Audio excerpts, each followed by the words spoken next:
रामकृष्ण हरी. रामकृष्ण हरी. रामकृष्ण हरी. मी कालपासून आदित्य सोबत आहे. आम्हाला वाटतं लासूरनं बारामती इंदापूर या सगळ्या प्रवासाचं झाल्यानंतर मला काल रात्री उशीर झाला. कांचन उरळी या गावी माझा मुक्काम झाला. तिथून सरळ येताना फुरसुंगी मला काहीतरी 2 किलोमीटर दिसलं आणि 8 किलोमीटर हडपसर दिसलं. त्या क्षणाला मला आठवण संतोषची आली आमचा की बोलत चला जाता डावलून न जाता त्याला फोन करावा कुठे आहे. परंतु त्याच्या आईवडिलांच्या प्रवासामध्ये होता, धावपळ होती. पण ठीक आहे, आमच्या मामा मामीची मला भेट नाही झाली, पण संतोषला मात्र भेटून जायचं माझं कर्तव्य नेहमी असतं. प्राजक्ता घरी आलं, भेटली, पोरं भेटली, खूप छान मला आनंद वाटला. संतोष खूप खूप धन्यवाद तुला. आनंदानं मला इथे भेटायला तुम्ही आल्याबद्दल न चुकवता. हा तुझे 2 वाक्य सांगता. हा माझ्या संतोषचा आवाज द्या. हा बोला. आमचे भाऊजी न चुकवता येता जाता भेटतात, त्याचा मला खूप आनंद. मला पण जमत नाही आणि कनेक्टिव्हिटी कशी ठेवायची लोकांवर हे सगळ्यात मोठं भाऊजींकडून शिकण्याचं. याचं कारण सांगतो.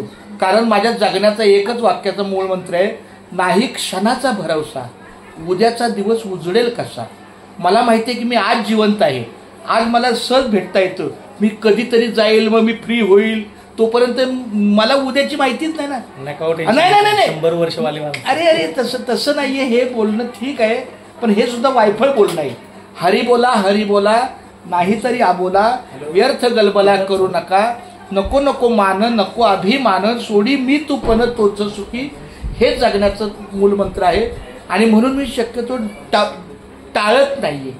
आणि माझं आणखी एक साधं मंत्र आहे की काहीतरी दुःखद हानी होऊन जाण्यापेक्षा आज मी जिवंत आहे, आज मला संतोष भेटू शकतो का, हॅलो संतोष तू कुठे आहे, हा तू या लोकेशनला, मी तुला जाता भेटतो. सहज भेटणं म्हणजे तुकारामाचं एक वाक्य आहे की सहज बोलणे हाची उपदेश आहे, करती सायास म्हणून प्रयास.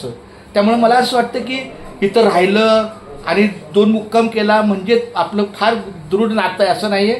की सोप्या पद्धतीनं बोलणं भेटणं त्या गोष्टीमध्ये मला आनंद आहे. माझी प्राजक्ता ताईने आले छानपैकी मला तर डाळ भात मी खाऊन म्हणजे बटाटा भात मी आवर्जून खाल्ला. आमच्या आदित्याला पण खूप छान. आता आम्ही निघतोय पुढचं. खूप धन्यवाद. स्वरा बोल. रामकृष्ण हरी. रामकृष्ण हरी. हाला अर्णव नाव आहे पण सगळे आरुष बोलतात, तर तू आरू का अर्णव? आरू. खूप छान. रामकृष्ण हरी. रामकृष्ण हरी माझं बाळ.